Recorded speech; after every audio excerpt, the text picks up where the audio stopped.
going on, everybody? Welcome back to Gold Standard Culture. I'm Chris, and we're covering the Warriors. This is the post-game reaction here to opening night. Warriors losing to the Suns in a really sloppy but fun game, an impressive game, in my opinion, from the Warriors. Them losing 108 to 104 in Chase Center in San Francisco. This was a big test, in my opinion, for the Warriors here. No Draymond Green, and as we've talked about last season with this team, no Draymond is very, very, very bad for the Warriors because he's kind of the glue to both sides of the ball. We all know Steph is the offensive weapon, and he's the guy everyone's focusing on, but the engine is always Draymond, and when you don't have that on both ends of the floor, that tends to be a huge issue for the Warriors. On top of that, a lot of, again, like we said during the recap here, a lot of criticism for the Warriors for not really addressing the center spot, and we'll get into the stats in a moment, but I think the centers played well for the Warriors, and I don't think height was the issue, much to the disagreement of the Warriors fan base, who believe the entire reason this team lost is because of that. I want to get out of the way here. The player of the game, again, we're going to get into the stats.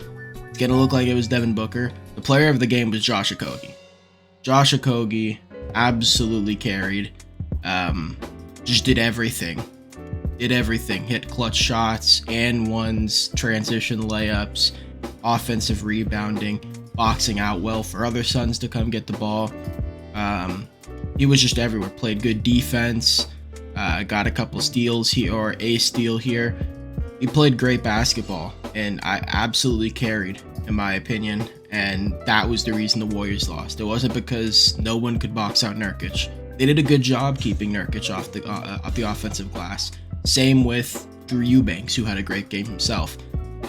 This was just a huge performance from Josh Okogie, and you can't really blame centers when guards aren't, boxing out their man. And, the second chance points will show what I'm saying. So, let me get into the stats here. First with Phoenix, leading the way, of course, Devin Booker. Huge night for him. I think the Warriors defended him well. I know the percentage doesn't look like it. He did shoot 3 of 8 from 3. However, 6 turnovers for 1. But that, I think, is just going to be a theme here for the Suns, because they don't really have a point guard. And as much as, any player can run pick and roll and hit the roll man, being a true point guard is a difficult thing. So I think, Book's got a lot on his plate here. But the Warriors absolutely did a number on KD. And it's kind of funny. They've had his number here for a while. In 2022, I think was the last time the Warriors played Kevin Durant. If I'm not mistaken, I could be wrong. And that was in Brooklyn. I think Steph dropped like 40 or 50 or something. But Wiggins, Draymond, they absolutely clamped Kevin Durant. They know how, Draymond has taught Wiggins how to guard KD, and Draymond knows how to guard KD. They did a number on him then. And today, Gary Payton was guarding Kevin Durant. Clay was guarding Kevin Durant. Wiggins was, he was getting a ton of looks, and great defense was being played all around on him. And the percentages show it, 7 of 22. He hit a couple big shots. That's KD. He's always going to do that. But frankly, they couldn't have played any better defense on him. And that I'm very proud of, because that was the big thing I was worried about. Is it's like, okay, how the hell are we going to contain Kevin Durant without Draymond? And they did absolutely just a stellar job at that. Nurkic. We talked about Nurkic, Dominic and I did, when the trade happened. And, it was one of those things where Nurkic could be a huge piece for the Suns team, but the health is the huge question. That is going to be the big issue. How healthy will he be? And you see right here, when he's healthy, this is an easy stat line for him. 14 and 14. on great efficiency. Like that's a Nurkic game. He played great. Again, people are gonna say the 14 rebounds is because the Warriors don't have any centers. You know, whatever, you can make that argument, but only 3 offensive boards. Like Nurkic kills on the offensive glass. He's like Steven Adams. That's where he dominates. Or Valanciunas, you know. They did very well playing him. I think the big thing that they were trying to do defensively is when Nurkic was getting in pick and rolls here with Booker, or who else was with Eric Gordon, who was running a lot of point for the second unit, even Jordan Goodwin for a bit. The big thing they were trying to do is force them to make a play to Nurkic. That was the big thing, is try to get them to have to make tough decisions with the ball. And, you know, you see the 6 turnovers here. Gordon had one, Goodwin had a couple. They did their job. You know, Booker still made some good plays. I think he made the game-winning pass to Nurkic on a roll. So credit there, but I think they did a good job at forcing these guys to make tough decisions, and you have to live with, you know, the results of that. You know, and also I didn't mention it before, but no Bradley Beal tonight for Phoenix. That's a big deal, of course. Bradley Beal is a star, and you know, if he was playing, frankly, I think the Warriors probably would have gotten, you know, dubbed. But that's beside the point. The Warriors are down Draymond Green, so, you know, kind of tomato situation. But next we're gonna look at Okogie here. Oh, and also with Nurkic, we'll get into the defense down the road here, but I do want to mention Nurkic and Eubanks played fantastic defense. On all these screens that the Warriors run, Eubanks, Nurkic, they were flying up onto the perimeter and forcing Steph to drive past him. They weren't giving him much to work with. They played really good defense and made him take extremely tough shots. And Steph never really got into a rhythm. No one on the Warriors really got into a rhythm outside of Chris Paul and Moses Moody. But shout out to Nurkic and Eubanks for playing great defense there, because, you know, we've seen Nurkic in Portland. They don't do that. They don't do the jump up and jump the screen sort of deal with centers. It's sit back and try and contest it, or gap or whatever, and Steph eats at that. So shout out Nurkic and them for having a great defensive game. But we'll get into Okogie here. Like I said, in my opinion, player of the game, just everywhere. The 4 offensive boards, the 5 total, 17 points, hit his free throws, hit a clutch corner 3 there at the end of the game to give Phoenix the lead, if I'm not mistaken. Only 2 turnovers, only 2 fouls, guarding Steph, guarding the best players for the Warriors. Chris Paul at times, Wiggins at times, like, he was everywhere, man. And like I said, as much as you're going to see Warriors fans say, we don't have centers, we don't have size, it's hard to win when you don't have size. The centers are already doing their job. It's up to Steph, and it's up to the Clay and Wiggins and all of them to recognize, okay, Okogie's kicking our ass. Someone get a body on him. Now, I know who's going to make sure that happens, but he wasn't playing. And that's Draymond. Draymond would make sure, okay, that's 2 possessions now where Okogie's soared in, got the rebound after we were able to get it away from the centers. Okogie came in uncontested and got this rebound, second chance point, boom. Or second chance opportunity, boom.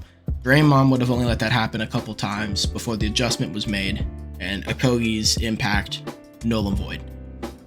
We saw it with Vanderbilt with the Jazz last season.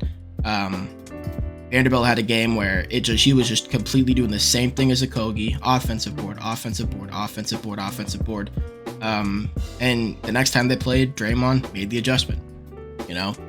And, right, you know, I don't know if Draymond will be back on Friday for the game against the Kings, but the guards and wings, you know, they're going to look at this game and say, okay, we're going to make an extra effort on the glass because the Warriors aren't boxing out.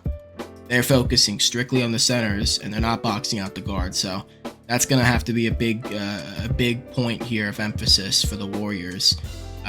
Because a team like the Kings, they have a lot of athletes too, and a lot of size as well. So it's going to be pretty tough because Okogie is not going to be the only guy playing like this. You know, it wouldn't shock me if Malik Monk has a few offensive boards, or Kevin Hurt or Keegan Murray. You know, they're going to crash the glass. So, like I said, got to be a point of emphasis here.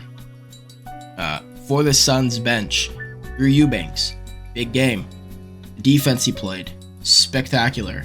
The Warriors shot horrifically in the paint. I think it was like 20 of 50 something, like sub 50% in the paint. That's really bad. Really, really, really, really bad. You do not like that. Dario Saric smoked like 7 layups, I think. Wiggins smoked a couple. Kuminga got swatted a couple times. Steph missed a couple. Clay, like everyone in a Warriors uniform could not hit a layup to save their life this game. Shots we know they're capable of making. We've seen them make. Especially Dario. Dario was really good in this preseason at getting to the rim and finishing at the rim. You know, he's no Hakeem Olajuwon. He doesn't have this incredible touch. However, he is capable of making layups. So I would not bet that he's going to miss 7 layups ever again in a Warriors uniform. Just my opinion, though. But Drew Eubanks, spectacular game. Only 4 points, but you don't have Drew Eubanks for the points. You have Drew Eubanks because he's got the motor and the athleticism. Got the 7 boards here. He is a good passer, 3 blocks, and he keeps your other bigs able to rest. You know, again, Nurkic is not a guy you want to play 30 plus minutes a night because he's injury prone. You want a guy like Eubanks to come in with the high motor and take a lot of the load off of these guys. So Eubanks came in, did his job, played well, especially with Nurkic here. 5 fouls, Eubanks being able to eat some time. That was pretty crucial. Yuta Watanabe, he had himself a pretty solid game. We saw with Brooklyn, man, and we talked about it before. He has a way more of a motor than I think people give him credit for. Defensively on the glass, he's not just a shooter. He's not just like, the consensus about Utah is that he's just kind of this corner shooter guy. That's not true. He's a very high effort guy, and he the +7 reflects that. 4 boards, like I said, 8 points. He did hit a couple big threes there on second chance opportunities because Josh Okogie soared in and got the offensive rebound. But he had a really good game. That's what Phoenix wants out of Utah, is a game like that. Not doing too much. It's just hit the shots when they come to you, play some solid defense with some effort, and try to get on the glass. And I think he did that perfectly in nearly 20 minutes. Nasir Little came in, hit himself a 3, got a steal on the board. I forgot that Nasir Little was a part of that trade from Portland. So that was a little bit interesting to me. It seemed like they're not really confident, or it seems like Frank Vogel's not yet too confident in Nasir Little, but we do know he can be a weapon. He is a good shooter and a good perimeter defender. So down the road, I imagine his role is probably going to increase. I'd be shocked if it wouldn't. Eric Gordon, though, really rough game for EG. I was very surprised the amount of ball handling he did.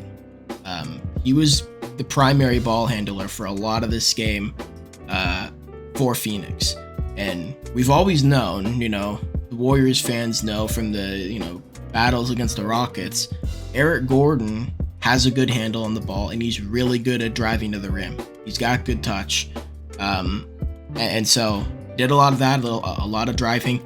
Again, the Warriors defended way better than anticipated this game. They did a good job on Eric Gordon. He did miss, as you could see, the 2 of 9 from 3. That was not spectacular defense. He just wasn't hitting the shots he normally makes. The shots in the paint, they did a good at defending, but EG just was not on tonight. He hit a couple big ones at the end of the game, but for the most part, rough night for him offensively. Defensively, he was okay. You're never really looking for great defense out of Eric Gordon, but I think he did his job pretty well tonight.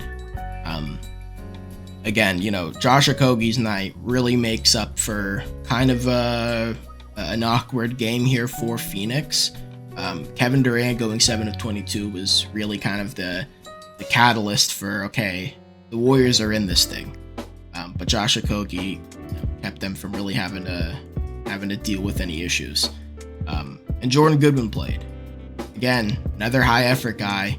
Didn't do much offensively, but you see the offensive board, the steal, making some plays on ball, the overall rebounding. Like, that's, Warriors got to box out, man. They got to get their guy. So that, just to say it once more, has to be a point of emphasis. The rebounding battle. That's another thing everyone's going to look at. Only lost by 8 here. Or wait. Never mind. I think I read that wrong on the last time I saw it. I thought it was 68-60. That's what NBA.com said. I guess they changed a lot of it. Interesting. That doesn't add up. Hold up.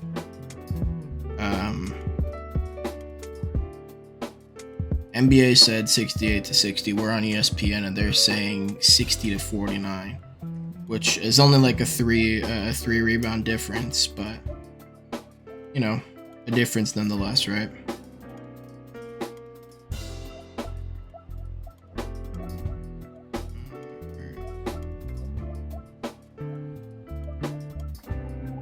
Yeah, okay.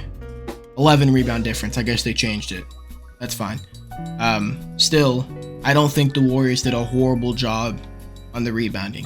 Just like Phoenix, they got a ton of second chance opportunities. We all know Kevon is spectacular in that, but just look at the spread of offensive rebounding. Dario, fantastic. Kuminga, fantastic. Corey Joseph got in on the action. Mo got in on the action. I think Moses got hurt in the middle of the game because he was playing great.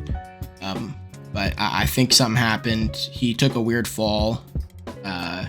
I hope he's good, but he didn't play after that. So we'll see what happens there. I'm sure today or tomorrow we'll get some news on that.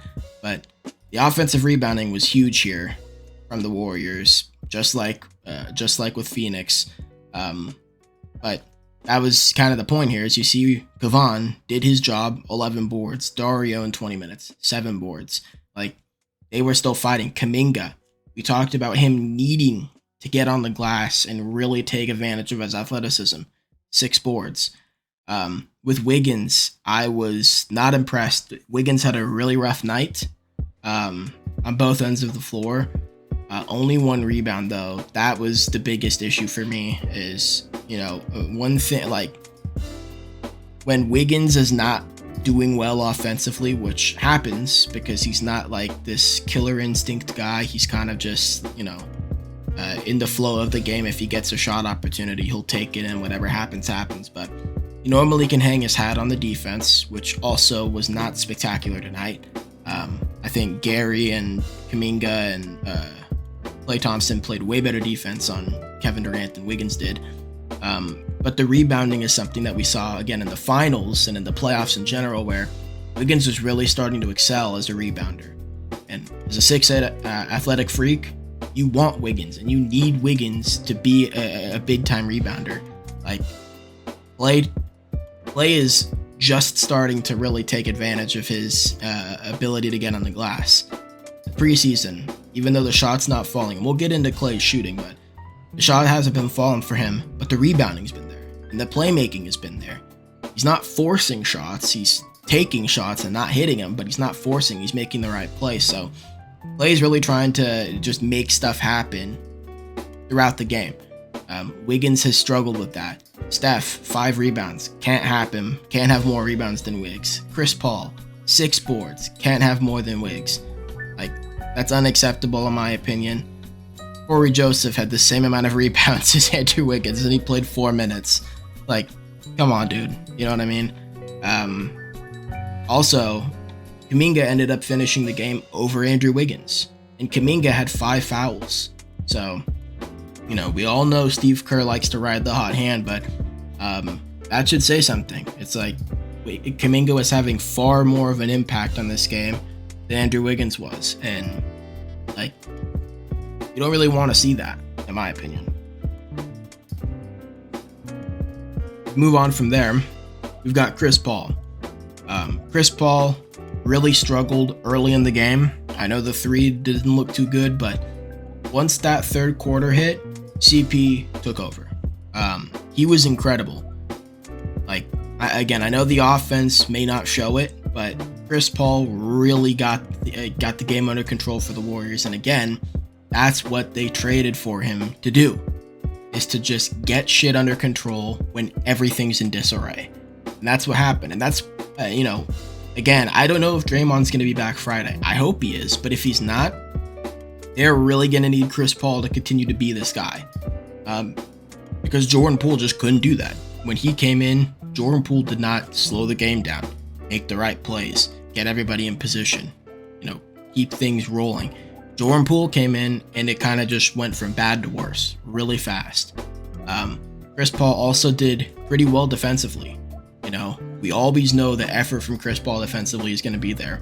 It's just been about, is he going to be able to hold up on that end? And even he got a good stop on Kevin Durant that turned into an offensive foul, if I'm not mistaken. Chris Paul had a fantastic game.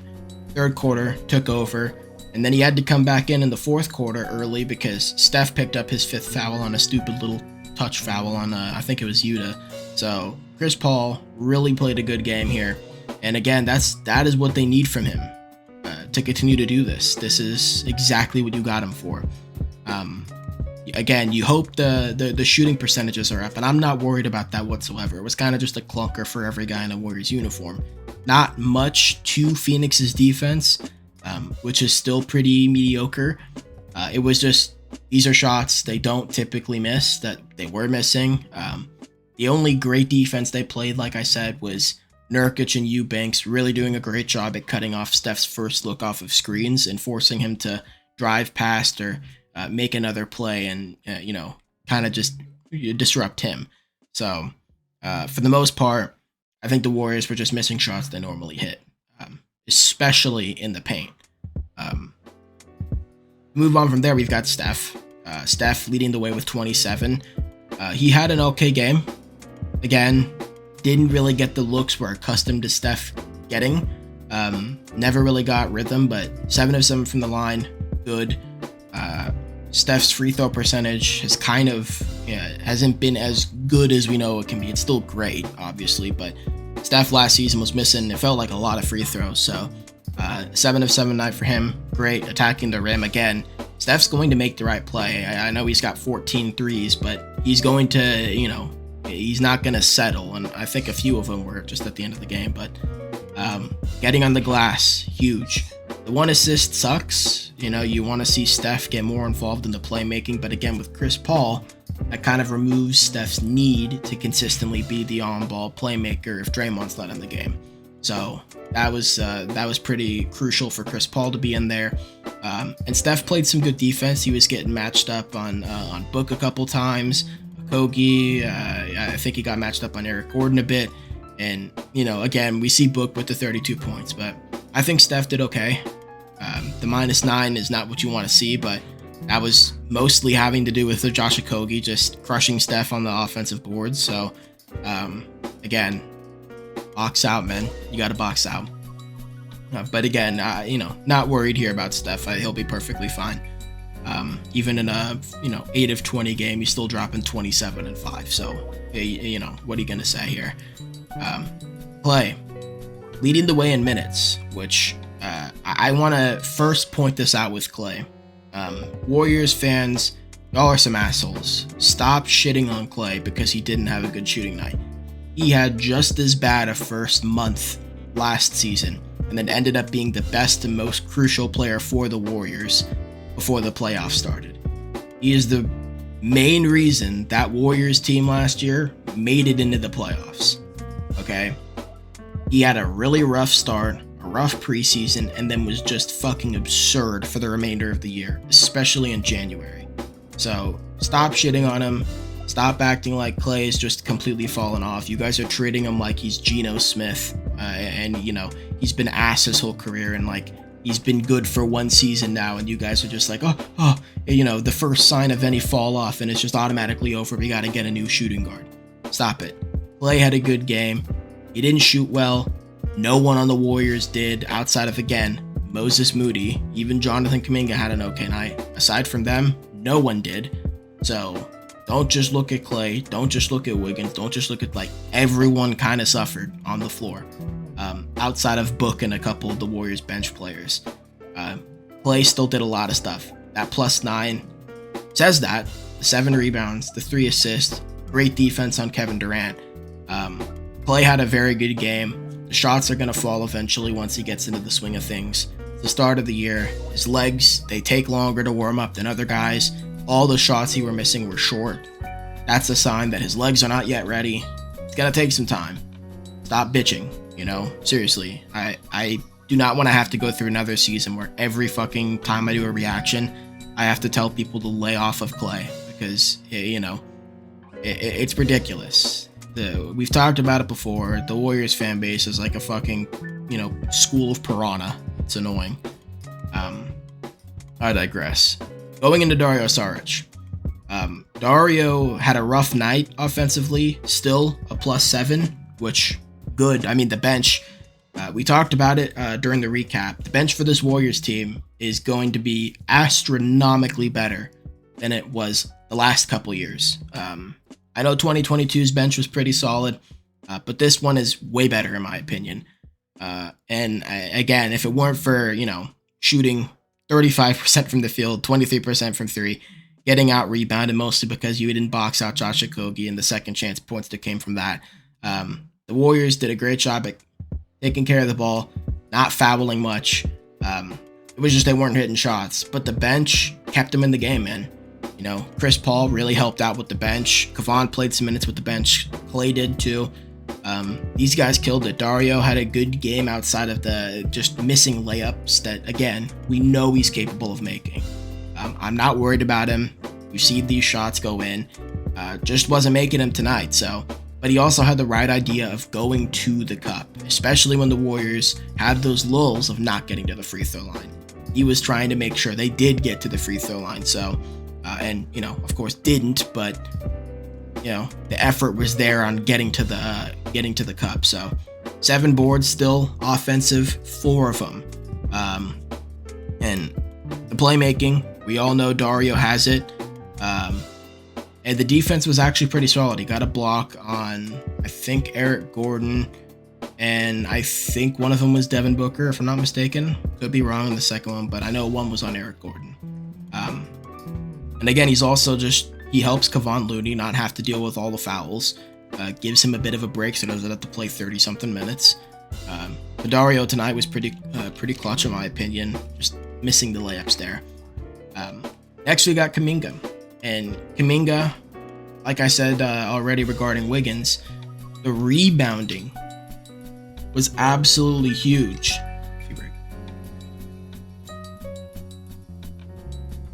Absolutely huge there for Jonathan Kuminga and the Warriors. Offensive, defensive, he was just everywhere, trying to make stuff happen, taking some good shots. The 4 of 6 from the free throw line. I know he missed 2 close free throws, and people are going to point at that. But overall, he had a spectacular game. And you can't ask much more from Kuminga. I think this is the this is the game we want to see from Kuminga. That 9 to 12 point range, get on the glass, get down defensively. He had a couple stupid fouls. One of them on Devin Booker was horseshit. It was an offensive foul that turned into a turnover, of course, and Booker grabbed him and tried to wrap him, and Kuminga swam past him, and then they called an offensive foul. Stupid. But he had a good game here. The assist as well, a couple steals, a block. Kuminga was everywhere. I'm very impressed with his game. And, once more, this is what we want to see from him. Next, we'll go into Corey Joseph. Only played 4 minutes. He just was not a good matchup here against the Suns. That's why they only played 4 minutes. They didn't really take advantage of him per se. I know he was a -12, but that had a lot to do with Devin Booker going off for a minute, as well as Okogie kind of taking over. So Coach only played 4, but did do a couple of good things on the offensive glass and on the offensive side in general. GP, we know he can shoot. He had the corner three in the playoffs there for the Warriors. He had the corner three in general for the Warriors. He just didn't really have a good stellar night offensively, which it's okay, because whatever you get from Gary Payton offensively is whatever you get. It's extra. It's extra. It's you're there for the defense. You're there for the transition playmaking, the transition defense, the transition rebounding, and he showed up with that. Still a plus 15 coming off the bench here. Like I said, spectacular defense on Kevin Durant. 3 steals. He's an elite on-ball defender. We know this. He did get on the glass a bit, making a couple plays offensively. Only 1 foul in 22 minutes. Another huge thing. We see Kuminga here with the 5 fouls. That was one of the big things we talked about with him, was the IQ needs to be there. Yeah, there's some on my nose, sorry. The fouling is a big issue with the Warriors. Tonight or last night, they did a very good job at limiting that.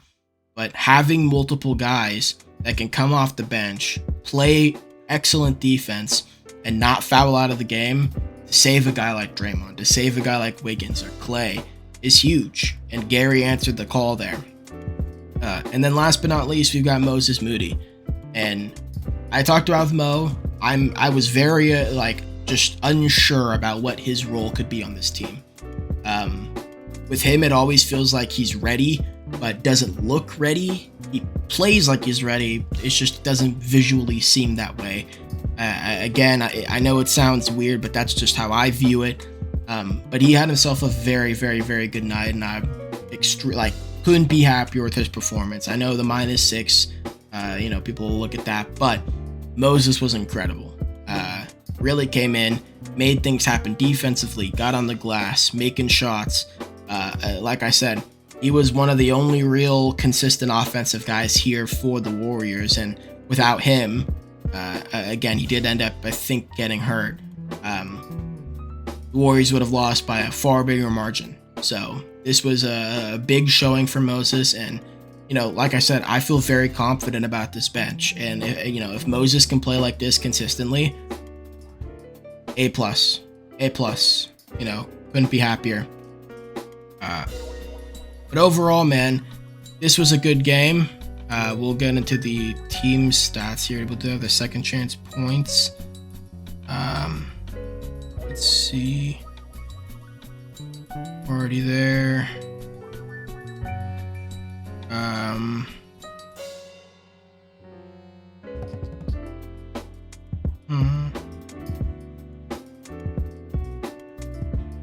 I guess I don't have the second chance points. That sucks. NBA.com has that. But I'm pretty positive that they killed the Warriors in second chance points. I would bet the fucking farm that they did. And the Warriors did the same to them. The Warriors still played, got on their own offensive glass and hurt the Suns, but it was far more beneficial for Phoenix, because without Josh Okogie having the night he did, the Warriors win this, despite shooting atrociously, despite not having Draymond, despite everyone just really not having their, a normal offensive game. It was just overall an impressive performance, in my opinion. I'm thoroughly impressed. This was not a bad loss. I'm not upset at this. I know 18 points in the fourth quarter. Never want to see that. But they dropped the 40 ball in the third. Third quarter Warriors back in action. It's just hopefully get Draymond back on Friday. Make sure you're boxing out. The shooting is going to come along. The team is going to glue more. There were moments where everyone was kind of in disarray, even with Chris Paul, because they're still trying to get used to what he's doing. He's trying to get used to everyone else's patterns and movements and where they like to be. And like he said in his pre-game presser, this is going to take time, 100%. I give it a month or two before they start getting into a real rhythm. So right now, to start off the way they did, I couldn't be happier. You wish it would have been a win, but I couldn't be happier with how they played. I was expecting a kind of a blowout, to be quite frank, just because I didn't expect Kevin Durant to have the night he did. nor do you expect Eric Gordon to have the night he did. So for the Warriors to do what they did defensively and getting on the glass offensively and just making stuff happen when it felt like nothing was going to, big thumbs up there. But like I said, player of the game, Josh Okogie, shout out to him. Fucking fantastic ball game. If the Suns could get that every night from Josh Okogie, they're going to be a really, really, really tough team to beat fully healthy. So, yeah, man, that's going to do it. This is game 1 of 82. So, like I said, every Warriors game, we're going to have a reaction. I was going to do it last night, but I decided to sit on it and do it today. So, I hope you guys did enjoy. But we will be back every Warriors game with some. Like I said, the podcast still going on. We'll be doing the weekly recap sort of situation. We'll be watching the Thunder game, so you'll get some Thunder coverage over here if you're an OKC fan. They play tonight, actually, like 5. So got that going on. And yeah, there'll be other videos too. So if you like the content, please leave a like, comment, and subscribe. Dub Nation, stand up. Where this is good. This was a good loss. There are good losses and bad losses, and this was a good one. Do not be worried about this team. I think they showed a lot more than they ever showed last season. So, but here we go with the test, though. This is the test for the Warriors because now they got a road trip, and they really struggled last season on the road. So, historically bad on the road. So,